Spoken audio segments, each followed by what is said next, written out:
Time for the other half of the MEAC Swag Challenge. What are the biggest questions around the Southern Jaguars, not only for this upcoming matchup, but for the entirety of their season?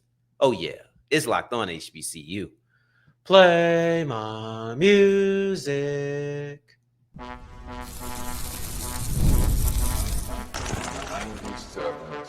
You are Locked On HBCU, your daily podcast covering HBCU sports. Part of the Locked On Podcast Network, your team every day. What's going on, family? Welcome back to another episode of the Locked On HBCU podcast, your number one daily one-stop shop for everything HBCU athletics, Monday through Friday. Part of the Locked On Podcast Network, your team every day. And I, of course, am Darrion Gray, a.k.a. the Mouth of the South. Texas Southern alum and former TSU Herald Sports editor and current site expert at Who Dat Dish and contributing writer at USA Today's Saints Wire.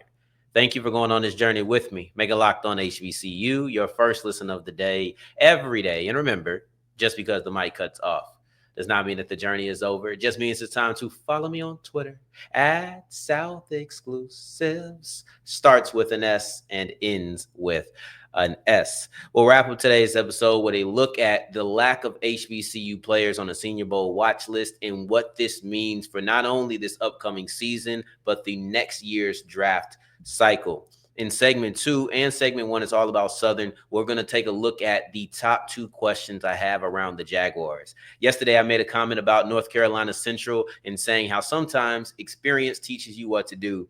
And this is exactly how today's episode plays out, because experience shows me it's best to give one topic to segment 1, one topic to segment 2. So the 2 biggest questions are going to be separated this go around.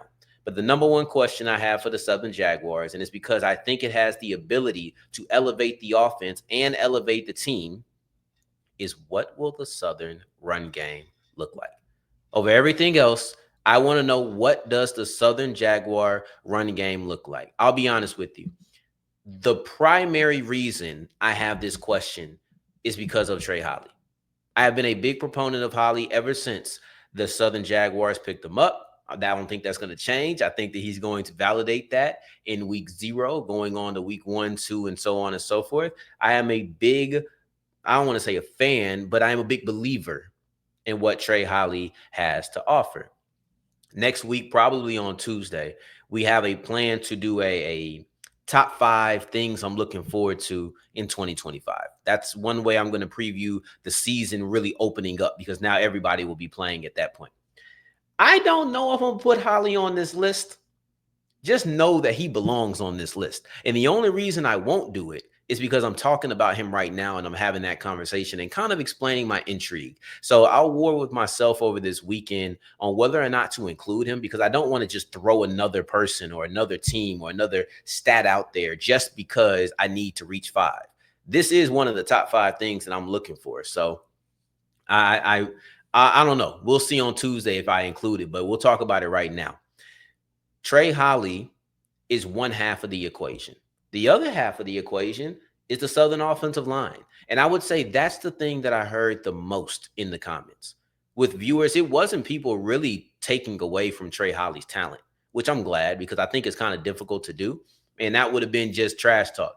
But I think people were talking from a trash talk plus real football standpoint, because they didn't just say, hey, man, Southern ain't never going to be good, no matter if they got Holly or not. What they said is the offensive line is weak. So when you look at that offensive line, they are going to have to protect. I think they had some solid running backs last year. Do I think they're as good as Holly? No, I don't think that Rhymes, Dylan, or I can't remember the name. I know all the numbers look the same, 8, 6, and I think 0, but I can't remember what it was. Kobe Dylan, did I say him already? Dylan, Rhymes. If I forgot him. Anyway, the point is they had 3 running backs last year that I liked. I thought they had some solid, respectable running backs in 2024. That run game was unimpressive to me. And I'm not saying that these backs are great or that they can't be at fault, but what I will say is that it has to be a synergy between the running back and offensive line, because no matter how good I think Trey Holly is, I don't think he's Barry Sanders. I don't think that if you have a trash offensive line out in front of him, that you're going to sit here and see him making a million people miss, and now he's going to go 5 yards when he should have lost 3 on 10 out of his 15 carries or something like that. That's not what I'm expecting, and I don't think anybody should be asking that of any running back. So I'm not going to ask that from Trey Holly. The offensive line has to do a good job of opening up holes. They have to do a good job of getting push, right? It's not just about not letting the defender penetrate the defense or the line of scrimmage. It's also about, can you get some push, right? How many yards downfield are we going to knock back the defensive line? How many yards downfield before Trey Holly is contacted on average? So these are questions that I don't think get a lot of attention, but they should in this aspect. But to the main event, it's the running back. Like, if the offensive line is great and Southern's offensive or their running attack is great, we may accredit that to the offensive line, but we're probably going to talk about Trey Holly. Like, at the end of the day, Trey Holly is going to be the guy who we talk about as the reason the run game is good, because he is a superstar addition. I think he has the ability to be a star. But my question is also, who is Holly, right? Like here's the thing. When it comes to Trey Holly, I've talked about him as if he's a sure thing ever since he transferred to Southern. And I don't think that that's fair. I don't think that's necessarily accurate. I have just been such a big proponent of his talent. I think he's extremely talented, and I am a believer that he is going to succeed. But I do not think that he is a sure thing. I do not think that he has done enough in college to say we know exactly who he is as a running back. In a way, Southern is going to be a proving ground for him. I've come in and talked about him dominating because that is what I think he can and will do. But it's not exactly a foregone conclusion as if he dominated at LSU. He saw 11 carries. Trey Holly saw 11 carries in his first year at LSU, and one of them was a long touchdown. So we saw a lot of the speed, we saw the vision, we saw the acceleration, we saw all of the traits that I think say he's going to be a good running back. But what we didn't see is consistent usage to say that he is for sure this kind of running back. He's for sure this style, or he's for sure on this tier. So I still want to know, what is Trey Holly going to be as a collegiate back? I saw promise when he was at LSU. And I think he'll have to deliver on that, not just promise, but he'll have to deliver on being that completely and that actualized potential at Southern. So for me, those are the big questions. And it all falls into the same thing. What will the running game look like? What will the run game look like? Will the offensive line be able to make push or get push? Will Trey Holly be able to have strong vision? Will he have burst? Because here's the thing. You can have burst and acceleration and long speed and vision on a play. Right? I think that was a 67-yard touchdown. You can have that on a play, and it shows these traits. But to be a quality running back is to not just have traits, it's to be able to put together these traits on a consistent basis, on a game-to-game basis, on a carry-to-carry basis. Will Trey Holly be able to do that? If he can, then I think he's exactly who I've always said he is, an Offensive Player of the Year candidate. I'd push it even further. To me, Trey Holly is the secondary offensive player candidate. To me, Trey Holly is the secondary offensive player of the year candidate next to Jacoby and Morgan. It's going to be very difficult to beat out Morgan because Morgan is on the team that is expected to repeat. Morgan is a quarterback. Morgan has a litany of weapons at his disposal. He has a lot of things going for him, and he's the defending champion. Did I mention that he plays a position that is going to get this award 9 times out of 10? But if there was anybody who I thought could push Jacoby and Morgan for the Offensive Player of the Year in 2025, is Trey Holly, because I think he has some good things going for him as well. Number one, he's extremely talented. I think he can dominate on the ground. I expect him to lead this conference in yardage, touchdowns. I think that he has that type of ability as an individual. Then on the team level, Southern is expected to be one of the best teams in their division, if not the best team. And if Trey Holly can be who I think Trey Holly is, I believe Southern will be the best team in the SWAC West. So great stats, team success. I think he has the ability, and he already has a profile. He already has status. That matters as well. I think Trey Holly is one of the few. Matter of fact, I take it even further. Trey Holly is the only person I see reasonably contesting Jacoby and Morgan for the SWAC Offensive Player of the Year in 2025, because he'll have a high level of individual and team success.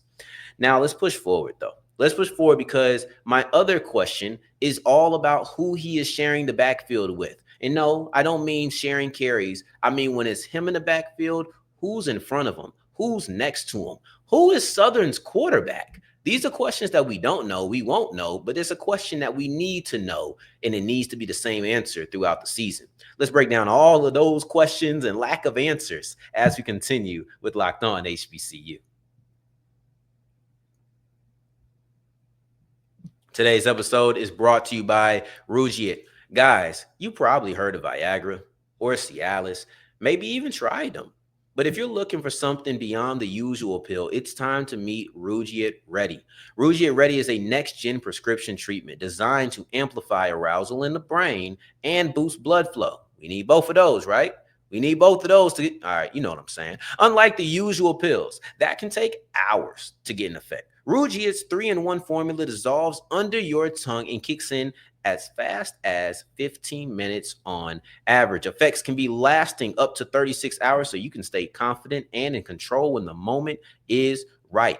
Head to Rugiet.com/LockedOnCollege and use the code LockedOnCollege to get 15% off today. That's Rugiet.com/LockedOnCollege and use the promo code LockedOnCollege for 15% off today. It only takes 15 minutes for you to get active.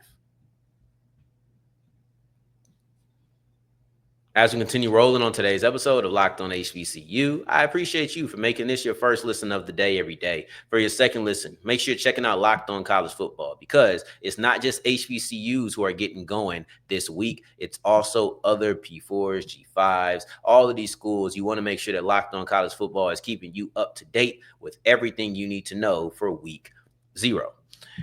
We've already looked at Trey Holly. I expect Trey Holly to be a star. I expect Trey Holly to be the starting running back for Southern. But who is the Southern quarterback? Is it Cam McCoy? Is it Jalen Woods? Who is the starting quarterback for Southern this week? Right? Because I think that is one of the ways to look at it, is that it's going to be very difficult to determine not only who's the starting quarterback in week 0. I always want to say week 1, but just in week 0 versus the rest of the season. And I think that who is the starting quarterback is probably the biggest question for everybody who doesn't have that answer. And Southern is no different. Just because you feel like you have too confident or too competent options that you have confidence in does not mean that the uncertainty is all of a sudden less pressuring, at least from a fan standpoint. I think from a coach standpoint, you may feel like, okay, I got 2 guys. I can go either way. And I'll get into why that sometimes is a problem. Sometimes having too many good options is a problem. I know that sounds wild. I know that sounds crazy, but to me, that is a situation where we'll get to that in a second. But this is the question for everybody. And when it comes to Southern, it goes Cam McCoy versus Jalen Woods. And Jalen Woods is somebody who did have some success last year. He's somebody who saw the field for Southern. I don't think that he's done enough to just be gifted the competition, or be gifted the position, which is why I'm glad they brought in competition for him. And Cam McCoy is somebody who saw the field occasionally at Jackson State, but we know who their starter is. There was no point in him staying around. But the things I saw from McCoy, he's extremely athletic. I like him a lot. I'll be honest with you. I like him a lot. So I want to see if he can win this quarterback battle. What can he be as a full-time starting quarterback? Also, can he sustain a season? Because if I'm not mistaken, he played in 2 games, and I feel like I remember him getting hurt in both. But I'm confident that he got hurt in one of them and had to leave at halftime or sometime in the first half. I think that was against Lane, maybe. It may have been against Lane where he got hurt. But I vividly remember McCoy having to come out of a game and not going back due to injury. Or maybe they were just up so big. I don't know. But I remember him coming out due to injury. When it comes to Cam McCoy, that's just as big of a question as what he can do on the field. I think that if it were me, I know who I have felt more confidence in just watching, not practice, not 1,000 snaps, not handoffs, not center exchanges, not any of that. Strictly what I feel like when watching Jackson State under Cam McCoy versus watching Southern under Jalen Woods. Excuse me. I understand that those are 2 different situations, but that's the only thing I have to go on, right? So when it comes to Southern and it comes to those 2 choices, I don't know what they're going to do. I don't. But my thing about having too many good options is I want to know what that leash is like. Because let's say that Jalen Woods gets the start and he struggles. And you feel like, well, I got a starting quarterback on the bench right now. I could put Cam McCoy in because Woods is struggling. And sometimes that's best for your team. Sometimes that works out for your team. But other times it just isn't, it's not the best for the player. And I know that sounds so sappy, but like, I think when you take the player out, when they make mistakes, it becomes very difficult to develop because you have to make mistakes to develop a lot of times, right? You have to know I can't make that throw. Now, you would like to see that in practice, of course, but sometimes you're going to go through a rut. Sometimes it's going to be slow. And that's just realistic. That's just realistic that sometimes you're not going to have constant stretches of amazing play. As a quarterback, you have to know how to weather that. You have to understand the mental aspect of not getting so down. And I think if you always know there's somebody to replace you, you begin to get tight and you begin to not play like yourself. And then it becomes even more difficult for you to get out of that rut. And now what happens? You never get out of it and you end up going to the bench and the other guy replaces you. And for me, I don't think that that's a way to run a team. I have slandered Maynard for years about that, right? And I think Maynard is a great guy. He seems hilarious. But my biggest gripe, and unfortunately the defining trait for him in my mind, is the idea of playing hot potato with quarterbacks. And I think that comes from feeling like you have a bunch of competent players. So when one's being incompetent, I can just change over to the other one. I don't want to see that happen for Southern. I did feel like they did a lot of mixing last year, but I think things ended up getting more consistent. If I'm not, I could be mistaken, but I feel like things got more consistent towards the end of the season where they weren't doing all, no, they just kept doing the change. I don't like that. Maybe that's just a pet peeve of mine. Maybe that's the thing I'm by myself in. But when I see somebody just keep switching around quarterbacks, that instability, I think, affects the offense. It may seem like it's best for your team because you're getting a hot hand, so to speak, in. But I think if you let that guy develop and let that guy develop and work his way through these mistakes, I think you end up actually getting a better quarterback, which ends up being better for your team. But a quarterback that can't respond is no good to me. It's no good to me. If adversity strikes and you shut down, or adversity strikes and you don't respond, period, you're no good. But if you're not allowing him to respond, he'll never be able to check that box. And that's an important box as a quarterback to check. I think coaches just feel like, I can't wait for that. I'm telling you, you're going to be better. You're going to be better for it. That's my personal opinion. You're going to be better for it. But also, when it comes to Southern, I think that McCoy or Woods could be win with guys. They don't have to be win because of guys. They don't have to come in and be a star. I just told you that Trey Holly is an offensive player of the year candidate to me. What do you think I need out of my quarterback if I have that at running back? I need a guy who's just not going to mess it up. I need a guy who's going to come in, know how to play his role, know how to play his position. And when I need plays out of him, he'll give me those plays. But I don't need somebody who's going to go throw for 375 yards every week because I have a running back who I think can be a consistent 110, 120 guy.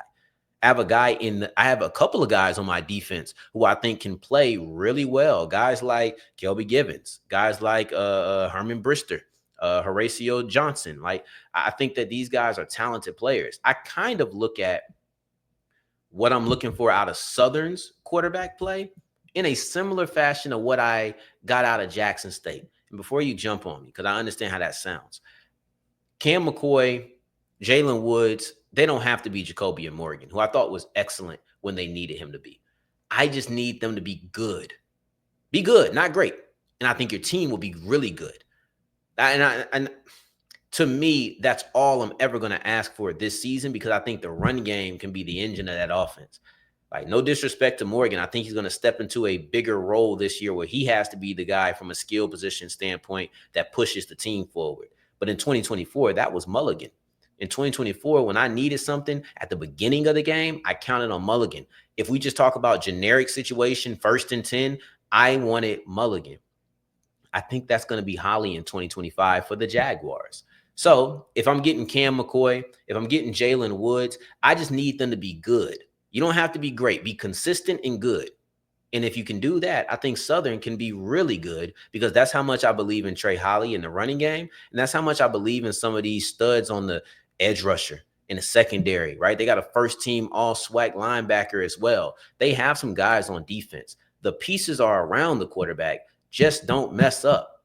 In week 0, I think we're going to see both of them. And honestly, I wouldn't be shocked to see an audition continue until we get to SWAC play. And you know what? I was looking at this earlier. We were talking about Jackson State last Monday or the Monday that just passed and the Monday before that, the whole scheduling SWAC opponents. Southern has Valley and Alabama State on their non-conference schedule, and then Fresno State. No, sir, not for me. Keep that away from me. But yeah, I think that Alabama State game should be a really good litmus test for them and the Alabama State defense, who I have questions about. But that's what I'm looking for. 2 biggest questions: running back, quarterback. If those 2 can come up with a positive, right? And I think that Trey Holly's positive means more. But if you can get a positive out of quarterback too, you're going to be looking at a dangerous team. But speaking of dangerous, I think it's a dangerous situation to see no HBCU players on the Senior Bowl watch list. But let's keep this brief because honestly, aren't we used to this by now? Today's episode is brought to you by OpenPhone. If you're running a business, every missed call is money left on the table. Because think about it. Last time you called somebody and they didn't answer, did you say I'm going to go back and call them 30 minutes later, call them an hour later? No, you just move to the next person in that field. So if I call you and you don't answer, what do you think I'm going to do? I'm not waiting to call you back because I don't know you. I'm trying to get a service and you aren't available. With OpenPhone, you don't have to worry about that. No more juggling 2 phones trying to balance your personal life and your work life. OpenPhone solved that instantly. So now the whole team can share one number on the work phone. It's simple. So if I were you, I would go see why over 60,000 businesses trust OpenPhone. They're offering Locked On listeners 20% off your first 6 months at openphone.com/locked on. That's OPENPHONE.com/locked on college. They'll even port your existing numbers for free.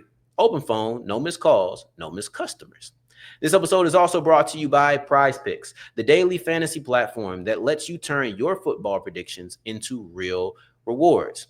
Preseason is already heating up and college football isn't far behind. Preseason ends this weekend. College football begins this weekend. So let's get to the action. What are your thoughts on the upcoming football season?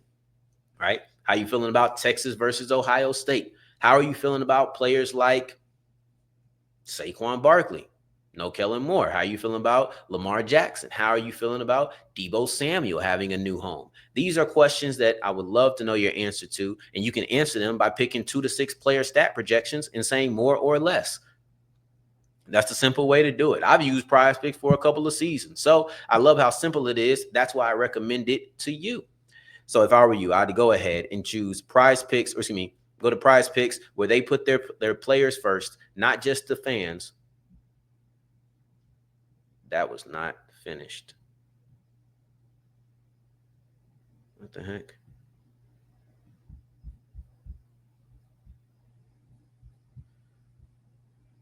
Oh, dang it.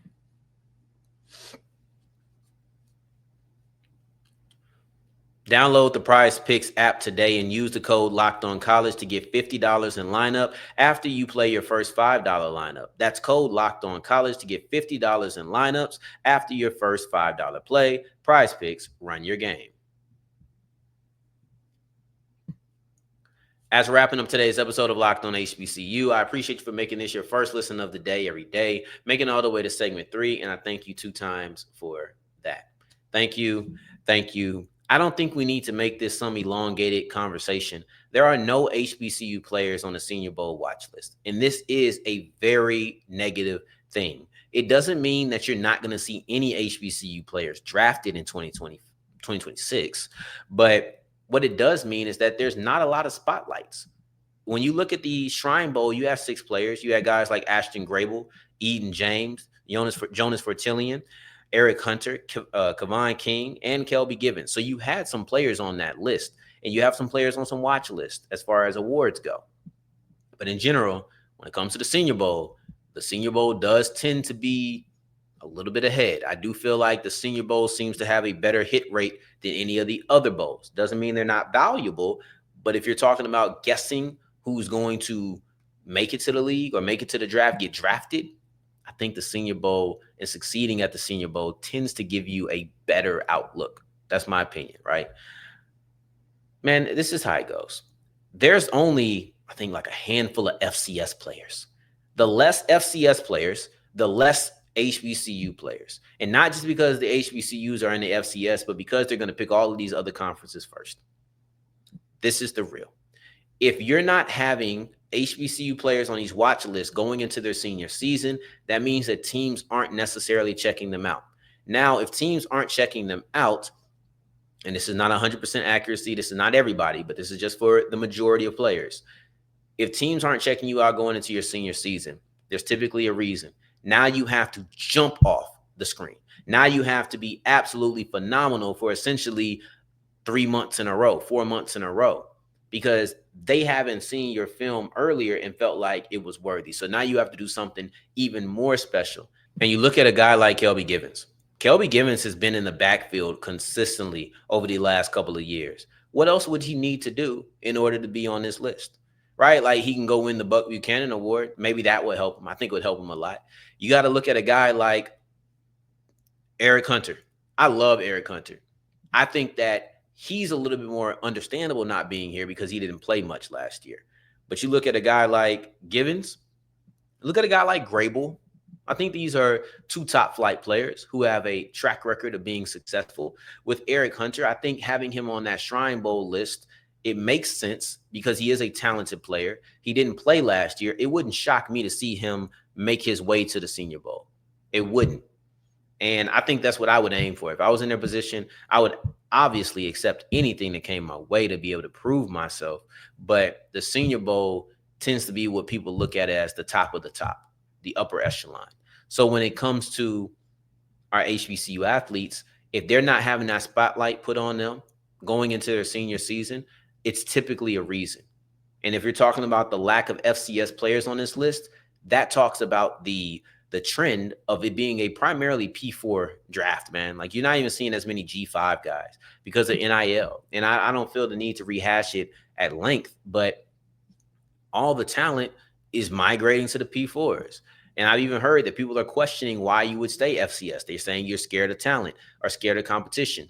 To me, I think that that's a cop-out. I think that's a deflection for your lack of evaluation, right? That's me personally. But when it comes down to it, we need to be on these lists, and these lists indicate what players will more than likely get or have a better chance of getting drafted. So when I see nobody on this list and I see a history of having one, maybe two guys who get drafted, I don't have any hope for 2025 draft class. I don't. Not from a talent standpoint, but from a valued standpoint.